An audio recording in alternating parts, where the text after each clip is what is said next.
Hey there, welcome back to my channel. If you're new, my name is Sarah Adams. I'm a health and life coach, and recently I've been blogging on my channel about the loss of my son, Davin. He was stillborn at 26 weeks.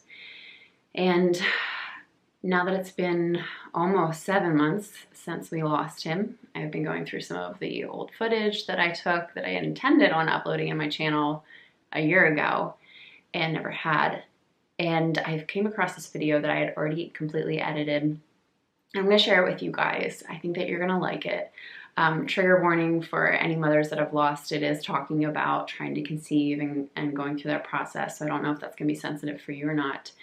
But I want to share it for a couple of reasons. Number one, it really hit me watching this, how jovial I was. I was so excited, and I really enjoyed editing the video. You can see that I have a lot of fun while I'm editing it. And that's just a side of me that I haven't felt in a really long time.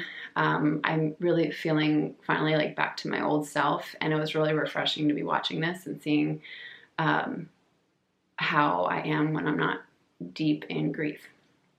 So I wanted to share for that reason. Also too, I only have a limited amount of memories of Davin, and while I wasn't pregnant with him yet in this video, it marks a really special, exciting time for Clark and I in our relationship, when we had gone through his reverse vasectomy but waited several months until we were ready to start trying to conceive.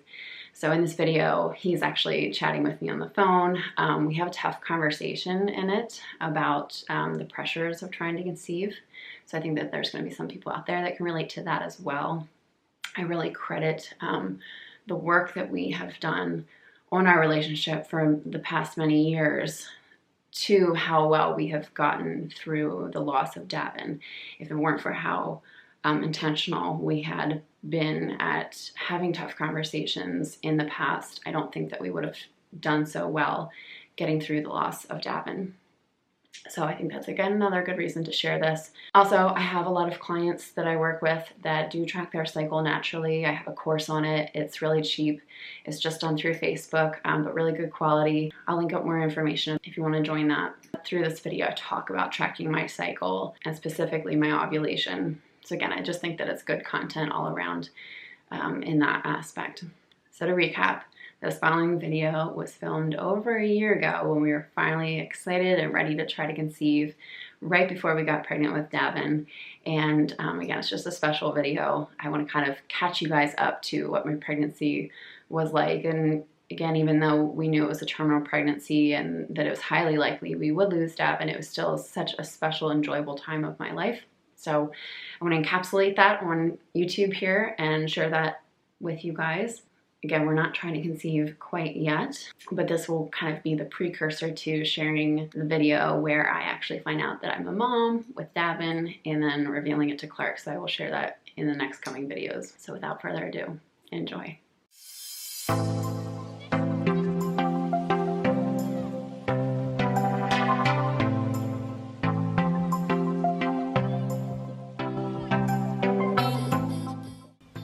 Hey, welcome back to my channel. Trying to conceive journey. Here's a little update. So some exciting things happening. This past weekend I got my period, and I was like, Clark, do you know what that means? And he was like, it might be one of the last ones you get for a while. And I didn't even think about that. I was just thinking, no, it marks the cycle that we're gonna try to conceive. But then I thought about it, and I was like, that is kind of weird. So I have all of these things popping up in my head really randomly. I went shopping for a sports bra, and I was like, but would this fit me when I'm pregnant? And so even like that, I didn't even think about, oh my gosh, I won't have my period for 9 months. I'm just now realizing that. So that was a couple of days ago, and I realized, okay, I need to look at my chart. I've been charting my cervical fluid and my BBT, my basal body temperature, for about 6 months now. While it's totally second nature to me at this point, and I have a good sense, I wanted to look at the exact numbers. So I sat here, I just wrote everything out, and I started to get nauseous in my stomach, like butterflies.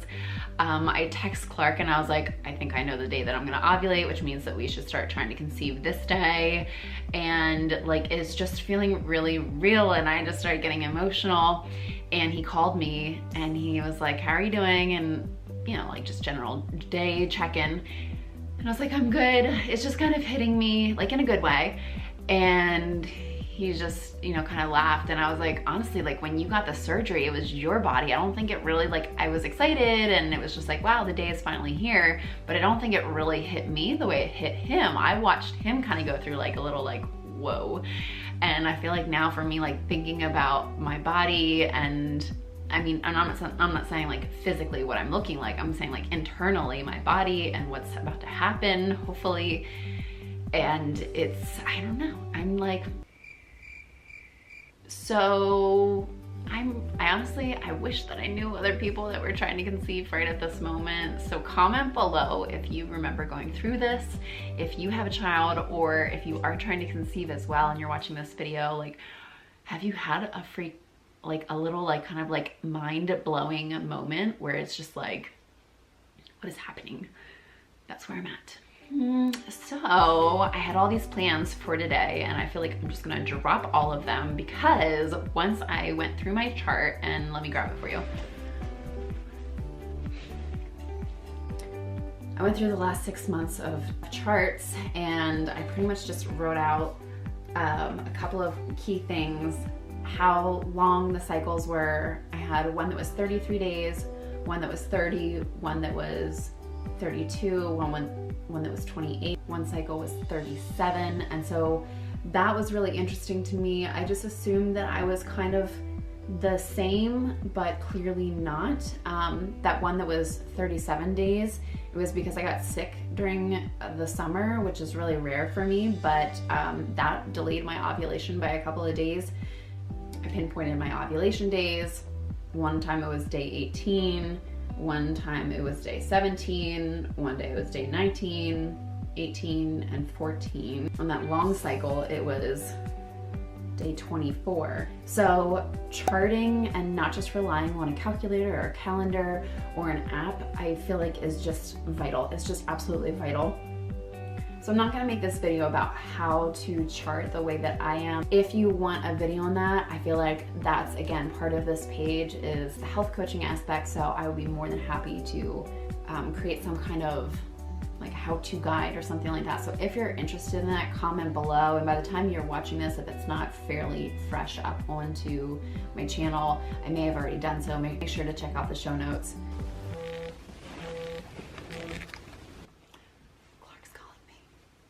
Hello? Yeah, I'm sorry, I didn't mean to cut you off that fast. I'm standing there in front of 30 people. Well, I went upstairs to change, and then when I came back down, I saw that it was that you FaceTimed me, and I thought, oh, maybe he's excited as I am. Oh, you're so cute. You're so cute, I love you. I know you too. I am excited. I'm sorry, am I not showing it? I'm sorry if I'm not. No, it's fine. No, sometimes it's the timing of where my brain is. It's been very... I know, well, and I even thought, like, when I text you that, I was like, he's at work. Like, he's gonna be like, there's Sarah at home thinking about things, and... But it's not even that. Arguing with our electrical company or something that screwed up the server, and in the meantime...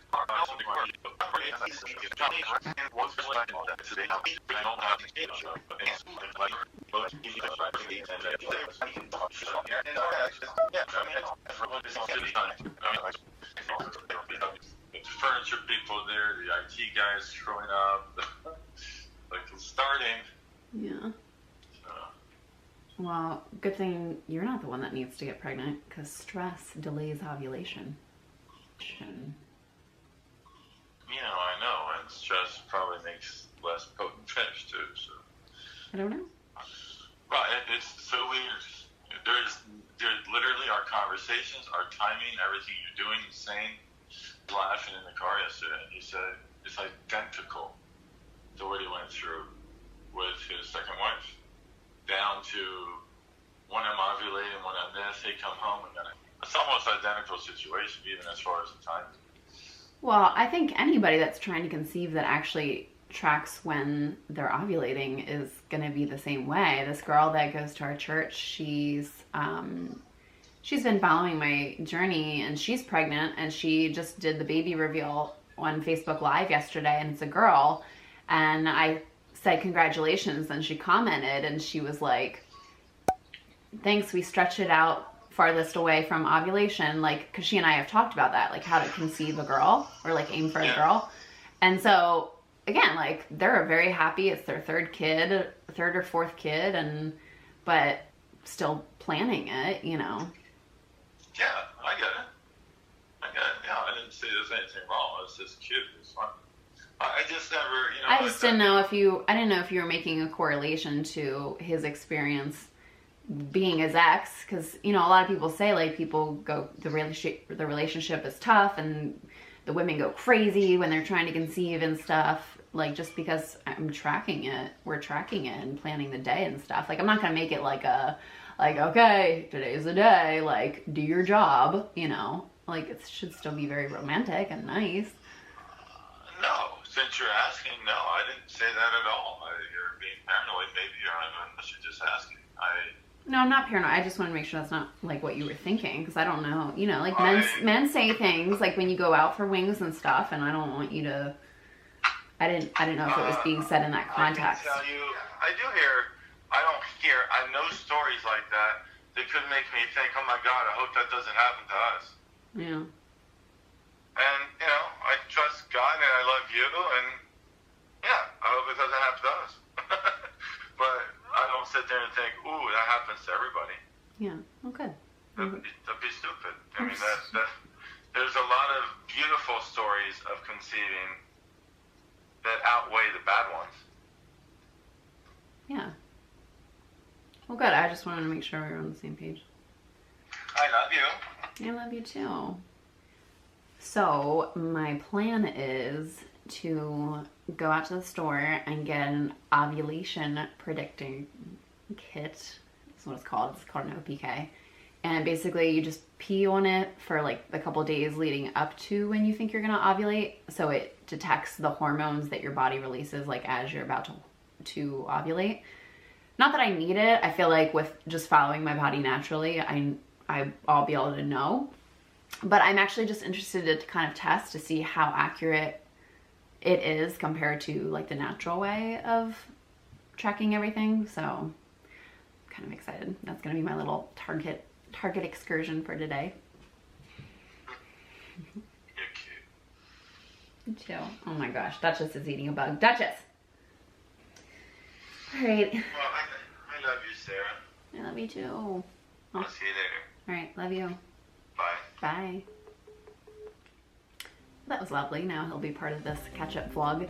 So yeah, basically just to recap, we've successfully avoided pregnancy naturally for the last less than 6 months. I felt really good about how to track my cycles. I feel really confident, and it's totally second nature to me at this point.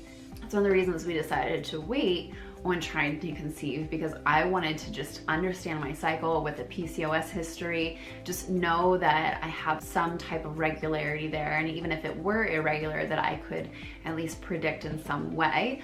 Obviously we know his sperm is healthy because of the testing, so that's very fortunate. We don't have to worry about that. I can see that I have healthy hormone surges, both in the estrogen and the progesterone because of the charting.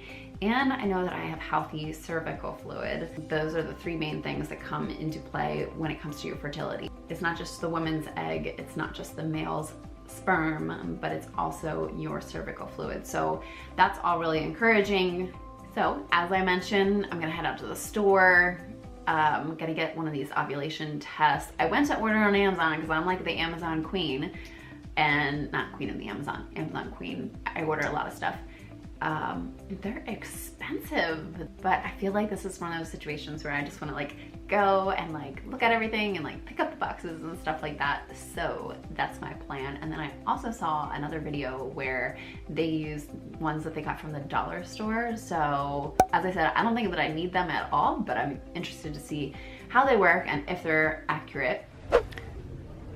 So I definitely want the kind that has the low, high, and peak. This one doesn't have that option. Neither does this. It just says yes or no. And I'm definitely not about reading those lines. Medical device. At-home medical device. This I'm gonna go with this one, and I'm gonna look on Amazon. I'm just gonna buy it, but I'm gonna look on Amazon. If I can find it cheaper, I'll definitely link it up for you guys. Don't wait last minute like I did. And I feel like I should just get a pregnancy test while I'm here. I won't need it for like another month, but I don't know, should I? I'm thinking of just going with the same brand. Ovulation test, pregnancy test. This one's nice because if you want the traditional lines, you get that, but then you also get the very clear pregnant or not pregnant.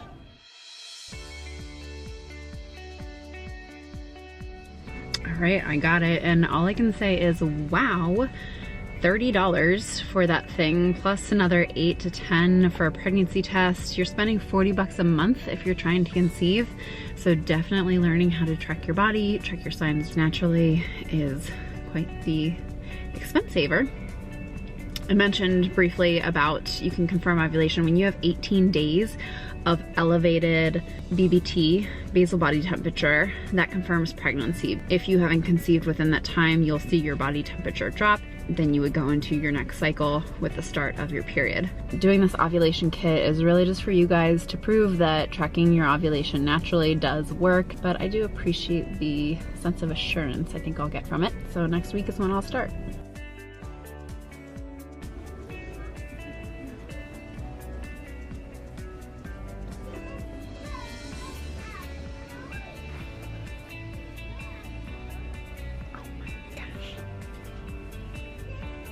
Oh my gosh, is this unisex? Oh my gosh. Oh. Oh.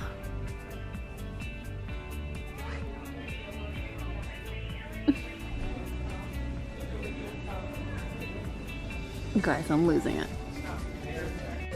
Honestly, when I know exactly what I'm having, hoping for a girl, but when I know exactly what I'm having, game on.